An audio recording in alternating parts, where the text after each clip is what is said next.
Hai dan Assalamualaikum. Bersama saya lagi Zaim Syamil dalam liputan TV PSS PSPZ. Liputan kali ini menceritakan tentang mesyuarat agung PIBG kali ke-11 SMK Putrajaya Pesin 5-1. Jadi, mari kita saksikan.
Seterusnya bersama saya, Pengetua Sekolah Menengah Kebahasaan Putrajaya Pesin 5-1 iaitu Puan Nur Azimah.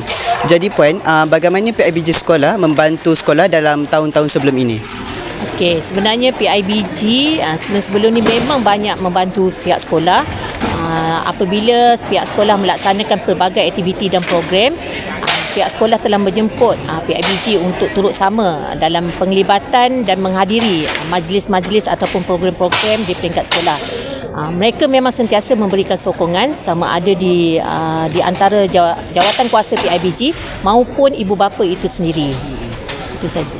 Thank you kepada Puan Nur Azimah.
Dan akhir sekali bersama saya Encik Kamarudin iaitu YDP PIBG SMK Putrajaya Pesin 5-1.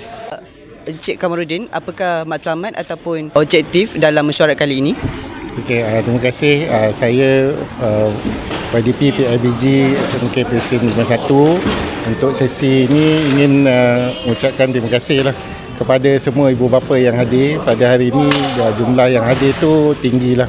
Saya rasa lebih kurang 250 orang yang telah hadir pada mesyuarat kali ini dan banyak usul-usul yang telah dibincangkan yang telah dipersetujui untuk untuk anak-anak kita di sekolah ini. Saya berharap adanya kerjasama PIBG dan pentadbir sekolah akan lebih memacu kecemerlangan di sekolah ini dan memastikan anak-anak kita semua berada dalam keadaan yang kondusif dan selesa dalam pelajaran mereka. Okey, terima kasih kepada Encik Kamarudin. Jadi berakhirlah liputan pada kali ini. Kami berharap bahawa PIBG SMK Putrajaya Pesin 5-1 akan lebih maju di masa hadapan. Gambar T51.